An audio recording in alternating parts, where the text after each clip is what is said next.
You're listening to Big World Network.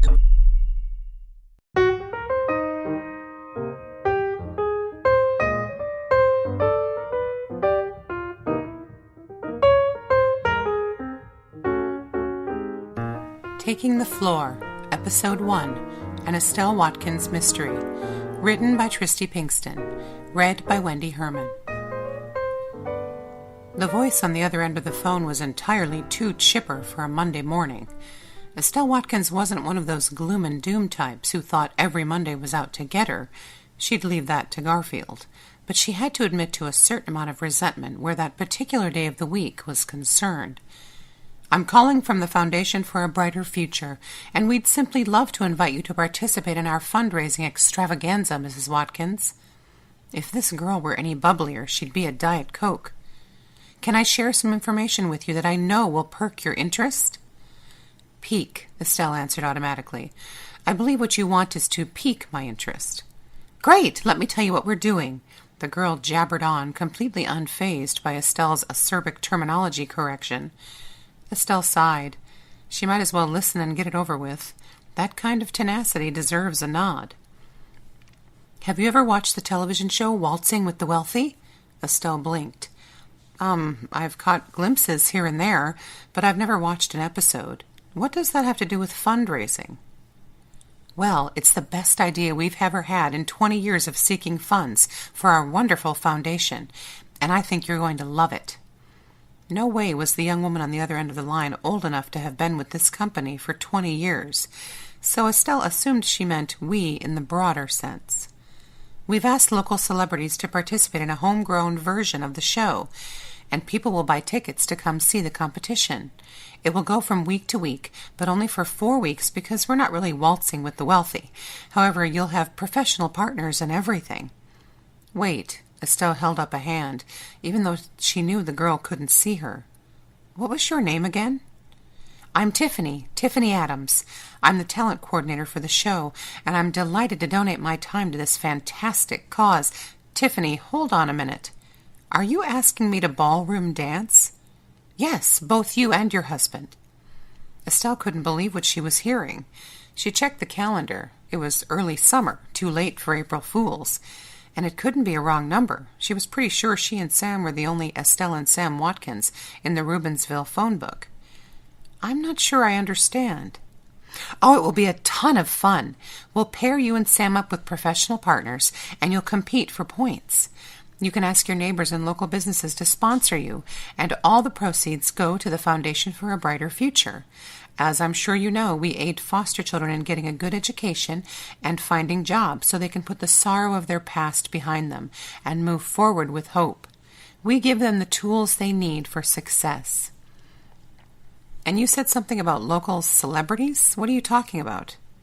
Why, you and Sam, of course, Tiffany chuckled. What did you think I meant? We're not celebrities, local or otherwise. Estelle took a seat on the stool at the kitchen counter. She just didn't have the energy for this conversation. Of course you are. Haven't you solved 2 murders? Well, yes, but that makes you perfect candidates. Estelle pressed her fingertips to her right temple. If her other hand wasn't holding the phone, she would have grabbed her head in a vice grip. What about Vera? She solved just as many murders as I did. Part of the fun of this show is that we're inviting husbands and wives to compete on opposite teams. We're adding to the excitement with some extra competition. And because Vera's not married... Exactly. This was the first time Estelle had ever envied Vera's singleness. Tiffany, I know your foundation is a very good cause. In fact, we donate to it every year. I know you're a great supporter.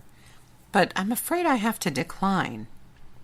Tiffany actually stopped talking, something Estelle had begun to doubt was possible. But we could really use your help, she said after a moment. She sounded dejected, and Estelle felt just a smidge guilty.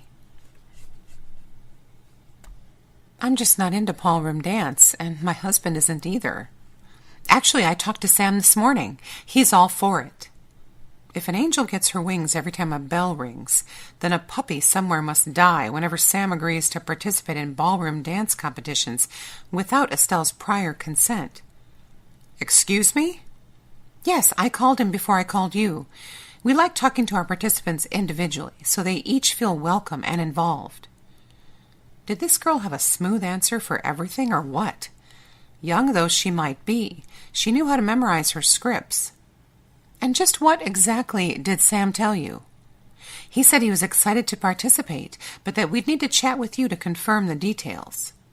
That sounded very diplomatic, and if Sam was anything, he was diplomatic. I really don't see that we have anything to discuss, Estelle said, trying to be diplomatic as well. That usually wasn't a challenge for her, but she was struggling right now. This just isn't something I care to do. I tell you what, we're having a get-together tomorrow night for our professional dancers and our local celebrities. Come over and meet everyone and get a list of the rules. Then you can decide for certain if you'd like to participate. We're serving some delicious canapes.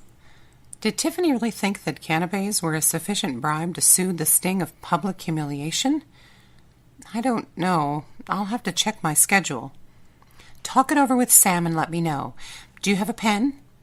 Estelle moved to grab one. She didn't really want to write anything down, but the words acted like a command, and she was helpless to resist. Yes.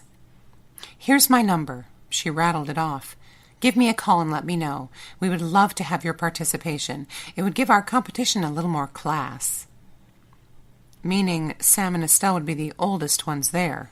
Estelle knew how to read between the lines. I can't promise you anything. I'll have to talk to Sam when he gets home. Not a problem at all. I look forward to hearing from you. Bye now. The phone went dead with a click. Estelle had caller ID for a reason. Now she wished she had listened to that little voice in her head that said, "Don't answer it." Really? A ballroom dance competition? Vera's eyes lit up the way they only did when she got hold of some really good gossip. Not that she enjoyed gossip. That wasn't becoming of a Christian lady. But there was an undeniable sparkle in her eyes, and Estelle didn't like what this meant. Her friend would not be sympathetic to her plight. I'm not going to do it, Estelle said. She turned and pulled a pot of boiling water off the stove. It's just silly. I think it would be a ton of fun. You should do it. After measuring out some of the water into a bowl, Estelle poured in a packet of Jell-O and stirred. Of course Vera would think she should do it. Vera watched all kinds of television shows, and Waltzing with the Wealthy was among her top favorites. She'd tried repeatedly to get Estelle interested, but there was something about spray tanning and more skin than clothing that just didn't appeal to Estelle. She felt there were other ways to spend her time, and if she was going to watch television, she'd rather watch Fortress, a show about a crime writer who follows around an FBI agent to make his books more authentic. So, stirring your Jell-O is more important than answering me? Jell-O stirring is a precise art and should not be rushed. Estelle added the cold water, gave everything another stir, and then set it in the fridge. She'd let it set up for a little bit, then stir in a can of fruit cocktail. She didn't much care for Jell-O salad, but Sam enjoyed it, and she was all about bribing her husband today. And avoiding the issue is definitely frosting on the cake, or the whipped topping on the Jell-O. Vera grabbed a banana from the bowl on the counter and took off the peel. This is really bothering you. Why? I don't know how to explain it. Estelle wiped down the counter, which was already clean, and then sat down next to her friend. I guess I'm not all that excited to put on a tiny dress and shake my wrinkled body for everyone to see. The dress doesn't have to be tiny, Vera said. I'm sure you can choose your own costume. You can cover up every one of your body wrinkles. I'm sure you mean to be comforting, but somehow I'm not comforted. It might be fun. You never know. Vera took a bite of banana and looked thoughtful while she chewed. It could be a revitalizing spark to your marriage. My marriage doesn't need any revitalizing. Yeah, I know. It's almost sickening. But work with me here. I'm trying to show you the positives. Estelle sighed. Why is this so important to you? Because if you do the fundraiser, I can come watch your rehearsals and stuff. I can live vicariously through you. Come on, Estelle. You wouldn't deny me this, would you? I say you hurry and get married and go do this silly thing yourself. If there was a man in Virginia who'd have anything to do with me, I just might. Estelle looked at her friend in surprise. What do you mean? You know how it is. You date someone once, they never call back. It's happened over and over again. I gave up a long time ago and haven't regretted the decision even once. I thought you weren't interested in dating at all. I used to be until I realized it's just a pointless pursuit. Vera took another bite of banana and spoke around it. I'm better off. Estelle thought about that while she put together her famous chicken enchiladas. She'd never heard Vera talk about dating so openly before. She'd thought her best friend's single status was a choice. Now she wondered if a broken heart lay somewhere behind that gruff exterior.